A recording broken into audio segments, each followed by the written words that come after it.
Hello, everybody, and welcome to our final session in the first annual Research Symposium hosted by the College of Doctoral Studies in cooperation with the University of Fellows. My name is Dr. Tim Rice, and I am the program chair of the Doctor of Psychology program here at Ashford. And I am really happy today to introduce today's speaker, Dr. Tracy Shaw. Tracy is a 2018 alumnus of the Organizational Development and Leadership Program, and her presentation today is titled Sustainable Leadership, Current and Future Training Techniques. Please welcome Dr. Tracy Shaw. Take it away. Well, hello, Dr. Rice. Thank you for the great introduction, and I appreciate everybody having me here today. Let's just get right into it. I'm Dr. Tracy Shaw, as Dr. Rice said. Graduated with my Organizational Development and Leadership PhD and Master's in Nonprofit Management, so quite a background. I've been adjunct professor for a while, for about 3 years, and for 15 years I've been a small business owner. For fun, I go around with my family and I volunteer in various nonprofit organizations, mainly teaching special needs and unique needs courses, sort of where I stick and where I have fun. Today I want to go over what sustainable leadership is, a little bit of research I've done on sustainable leadership and why it's important to us and why it's important to businesses in the future. So like I say, we'll go over what sustainable leadership is, why it's important. I'll introduce you to my research and the results of the data I collected. And then we'll go over why it matters to us, and then we'll do a quick closing with a question and answer after that. What is sustainable leadership? Sustainable leadership is really the flow of leadership theories. When we first started looking at leadership theories, we were considering that men were born into greatness and into leadership, and that's the only way you became a leader. As leadership theories have evolved, they have moved on to include you can train yourself, you can teach yourself to be a leader. Sustainable leadership really looks at a little bit of all of that, and then it adds in there the leader's own ethical stance and their own value systems so that they can include that into their organizations and their leadership. Sustainable leadership also looks at the other side of things where organizational missions have gone from solely a profit for stockholders. And as we move through, now we're looking at going through and missions that are focused on much more than just profit. They're focused on the environment, they're focused on being sustainable in the future, they're focused on various people within the organization and outside of the organization. So sustainable leadership really is the inclusion of all of those aspects and supporting a leader who supports and looks at that complex environment. Why is it important to us? Well, in reality, there's a lot of people requesting it, from customers to stakeholders to employees within the organization. They're all looking to see that an organization and the leaders within those organizations are considering their needs and considering where we're going in the future. People and customers are willing to be around an organization that is willing to look at many different aspects beyond the profit. So sustainable leadership is really looking towards the future and ensuring that organizations are looking towards the future. So in the future, we need to ensure that we're both training our leaders to be there and we're supporting current leaders that are trying to engage in sustainable leadership. So with that regards, I went into my research looking at two things. One, currently, how are sustainable leaders being supported? How are sustainable leaders being trained? And how are we identifying sustainable leaders in current business organizations?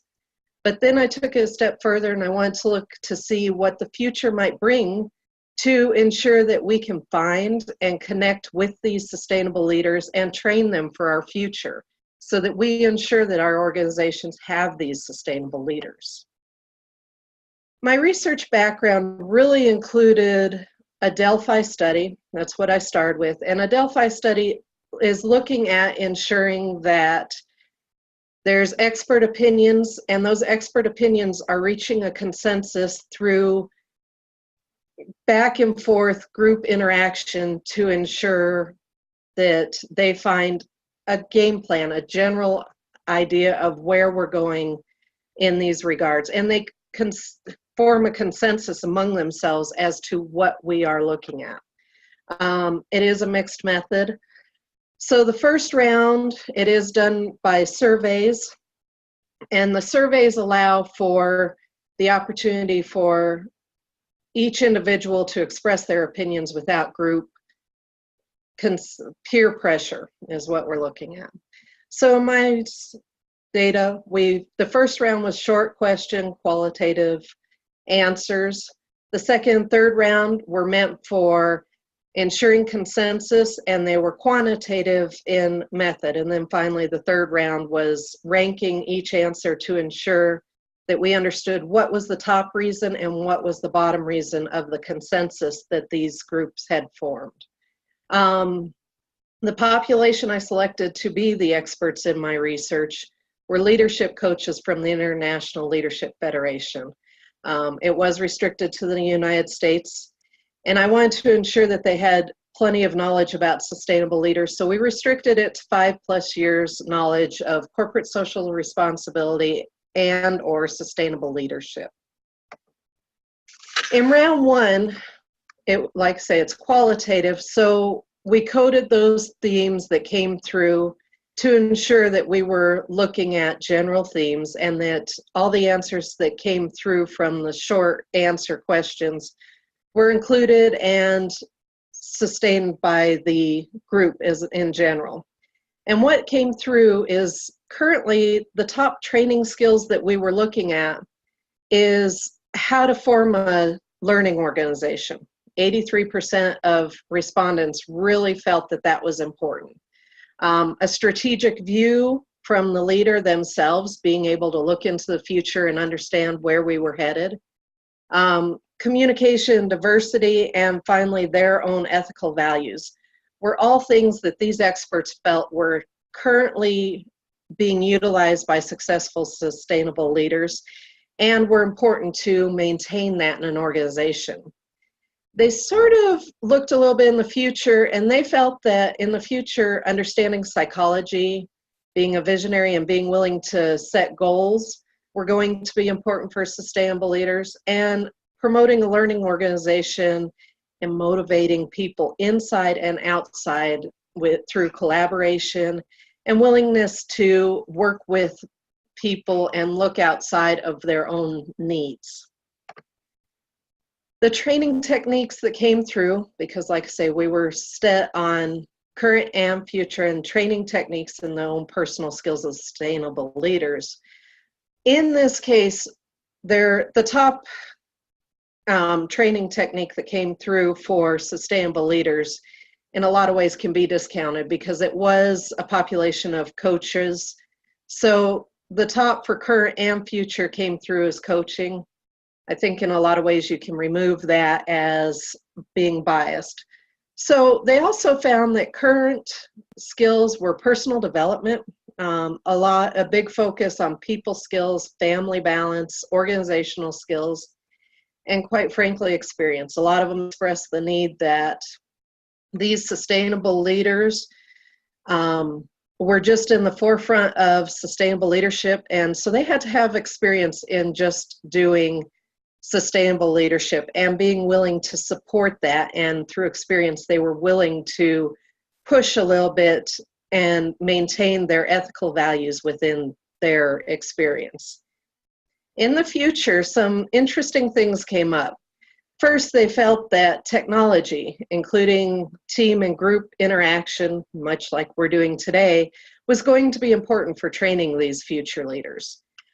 Social, emotional, cultural intelligence was a high thing on the list in regards to these leaders needed to understand how to interact with people from multiple levels. Some notables that came through that weren't necessarily in the top, but were interesting. They felt mindfulness, training across time was going to be important. And a couple of people even expressed a 100-year view where these leaders were looking both in the past 100 years, but in the future for the next 100 years to determine what their goals were going to be, what their goals within the organization were going to be, and how they were going to support that. And then finally, one that sort of threw me through a loop was technology, but it included gaming technology. They really emphasized gaming technology as being something that really will promote future generations in learning sustainable leadership. In the final 2 rounds, we moved from a qualitative perspective to a quantitative perspective. Round 2 was getting all of the short answers coded through to ensure that we reached consensus. And to reach consensus, the answer had to have a medium score of 3.5 to move on to the final round. And then we also wanted to ensure reliability of the questions. So we looked at a Kronzbach alpha.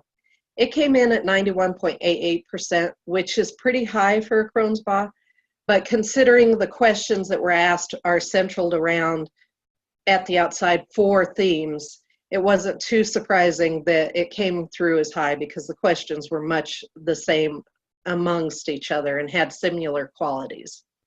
And then finally, in round 3, any of the answers that had that consensus medium of 3.5 were moved on to round 3.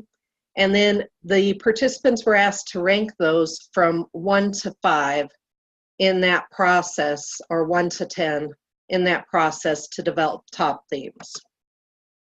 So in the final rounds, if we broke this into 2 separate categories of current leaders, the number 1 answers that came through were successful practices that current leaders were currently utilizing, was a strategic view on the future and the current mission of the organization. Some of the skills that they felt that top leaders had that were sustainable leaders were the ability to promote a learning organization, and that also tied with the ability to manage crisis. These leaders needed to understand that they were in a complex environment and they needed to have the ability to learn from that and manage that as it progressed through.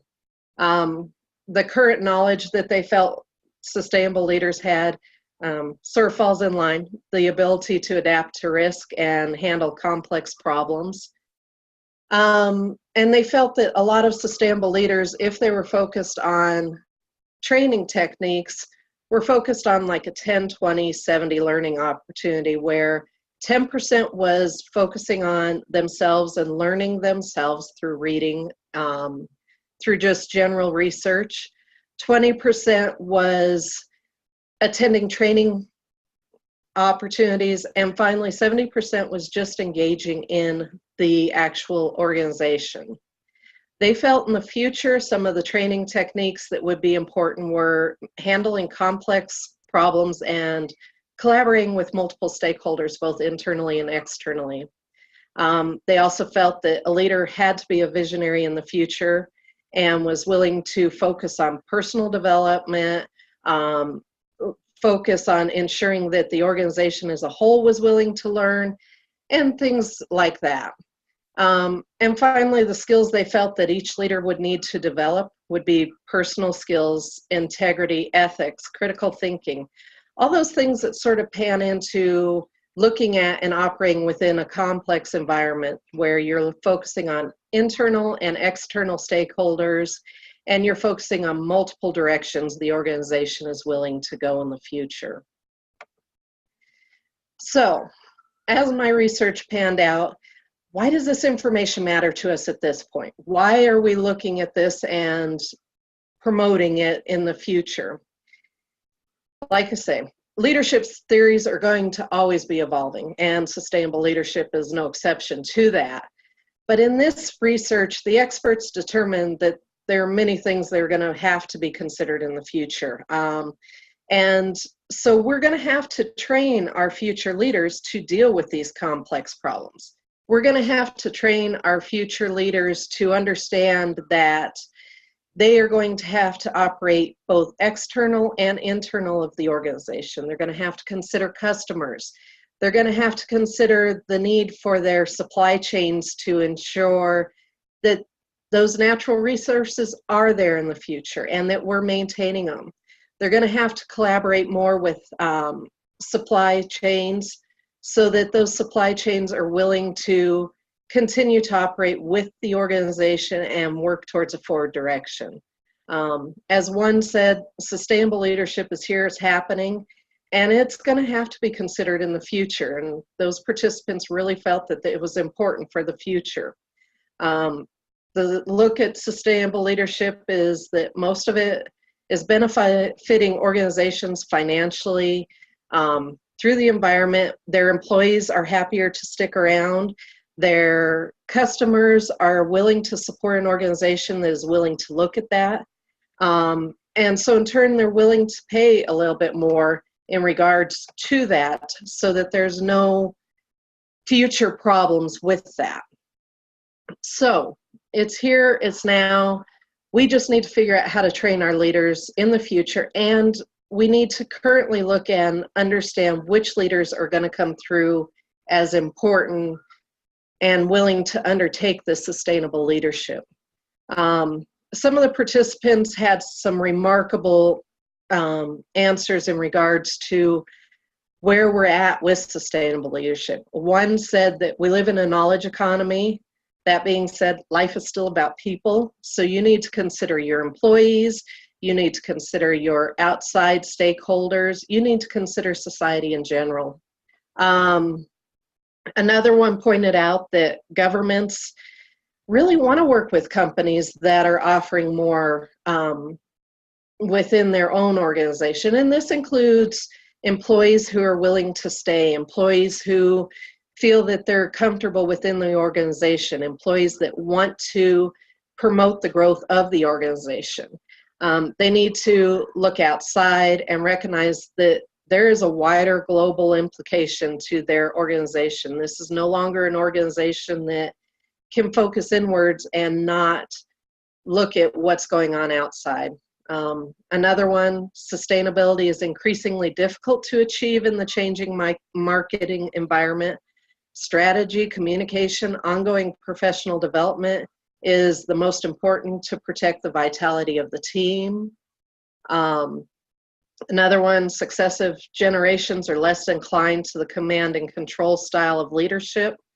You need to engage all brains available to be more successful. Diverse teams, emotional intelligence, that's what a sustainable leader is going to need to have to promote success in their organization in the future. These were all important statements made by these participants to ensure that they were looking towards the future. So in closing, like I say, sustainable leadership is here. We just need to figure out how to find those people who can engage in that ethical stance and look to the future and promote that. We need to figure out how to support these leaders in their ethical direction, and we need to figure out how to train them in the future so that they understand all of the complex environment that is maintained in these organizations. So businesses are going to have to take into consideration, and so is training techniques. So with that being said, I think we need to move on to some questions and answers. I do want to thank my dissertation chair that went through me. She was excellent, Dr. Valerie Myers. And I really want to thank Dr. Rice. He has helped me through this process and made me feel a lot more comfortable. So thank you both. If you need any information, or if you would like to discuss my research in further, I have that contact information for you there. Feel free to call me or email me. I would love to talk about it. It's been a fun research project to have, and I'd love to keep moving forward on it. So thank you, and Does anybody have any questions with that being said?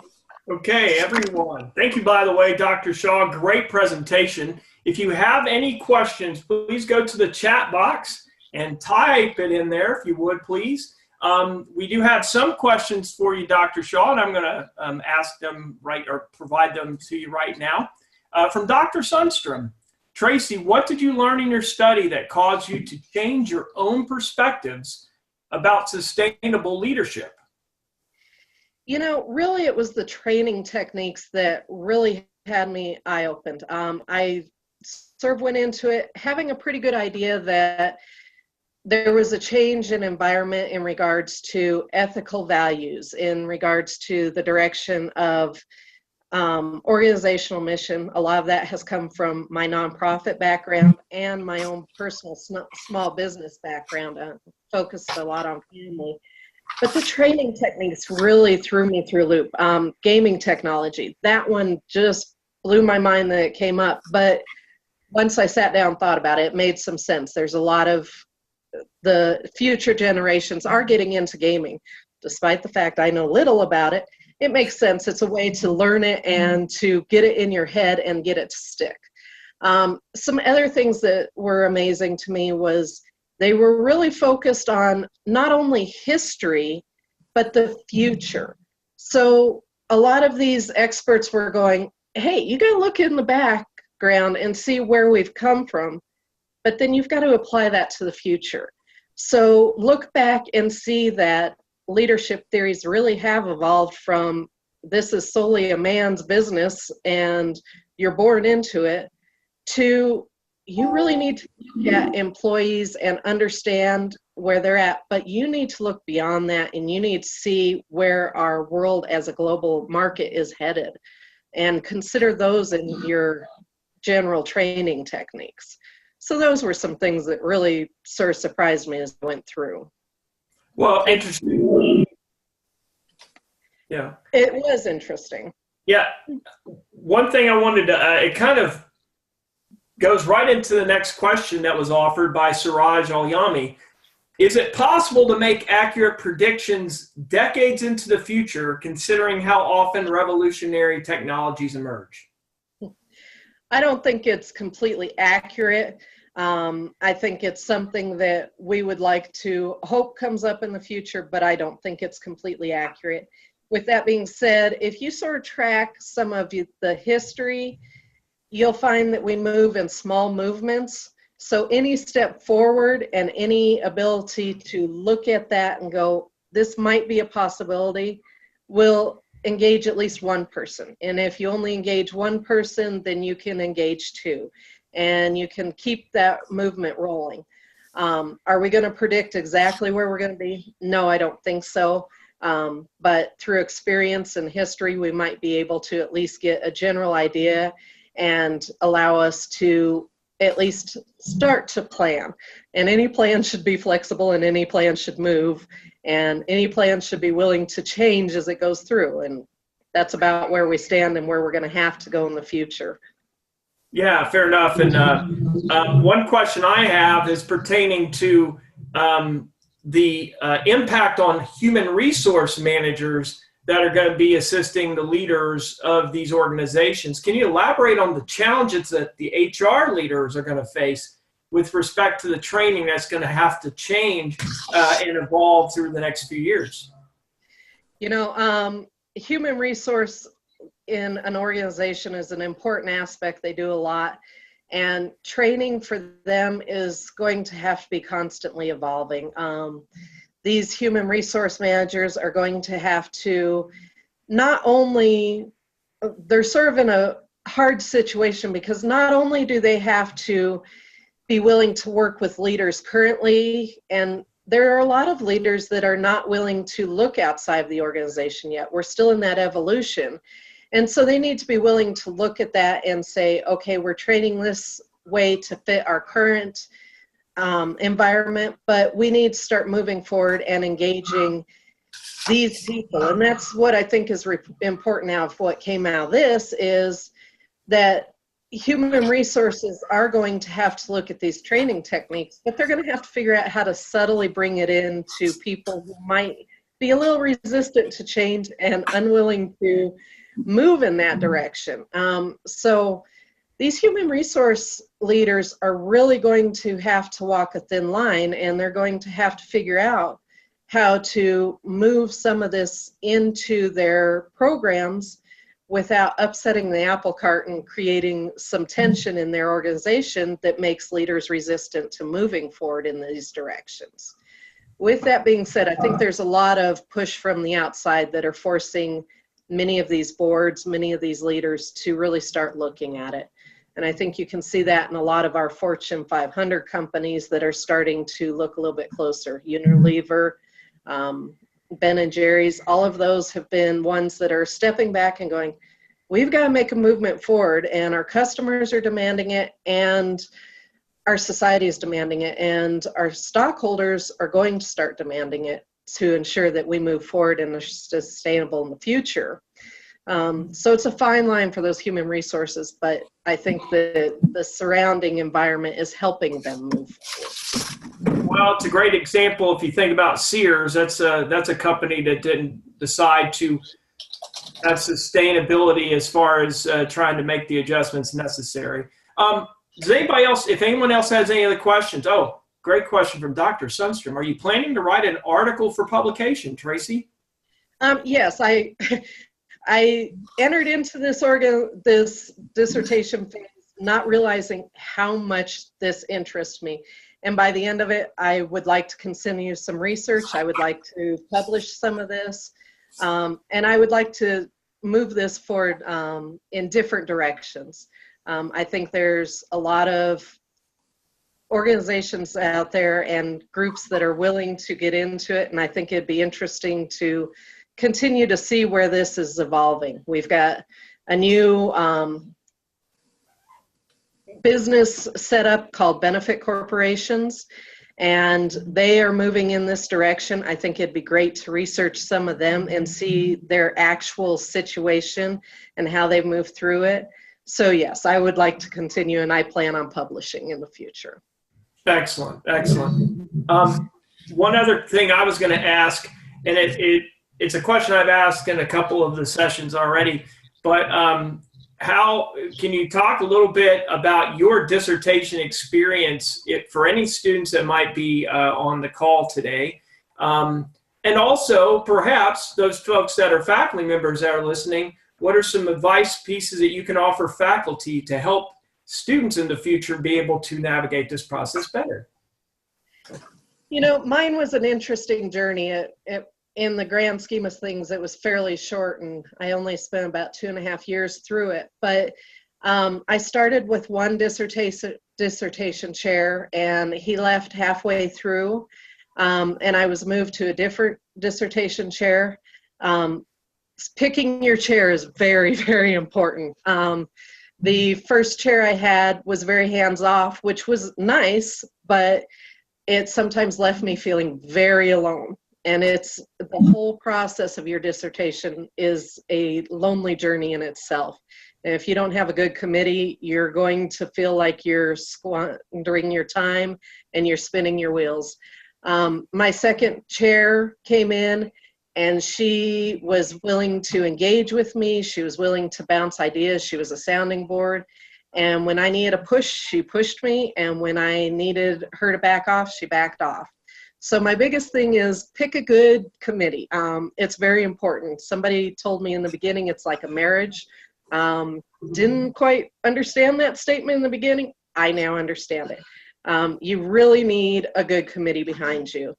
The other thing is be flexible. I did not by any means start solely focusing on my population as this being my population. I actually had a different population I wanted to do. But the reality is you've got to get it done sometime. And if you want to keep beating your head against the wall to get a population that just isn't there, then you're not going to get it done. So be flexible, be willing to engage in different ideas, and be willing to move in different directions. And if you do that, I think you'll get through it. It's a really fun process. Like I say, I picked a topic that, yes, I was interested in. But as I went through it, I became even more interested in it and more willing to work for it. And like I say, even at the end now, I would really like to be able to continue researching in the future. It's been a lot of fun. So if you're willing to be flexible and you're willing to work with them, I think it can be a fun process. And I think that's about the only way to get through it, is to turn it into a fun process. Well, again, it seems like you're reading my mind, or at least the people that are chatting. Dr. Poppy Fitch actually just made this comment. Dr. Shaw, I've published a book on leadership in higher education related to generational differences in the workplace. Many similar concepts emerged in that work.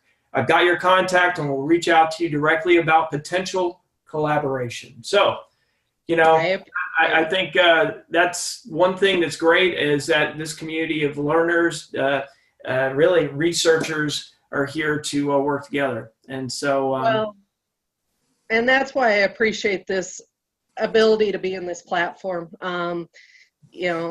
Sometimes, again, it gets a little bit lonely, and sometimes being able to reach out to people who are interested in it just really helps you look forward and move forward. So I really appreciate this platform you guys have set up.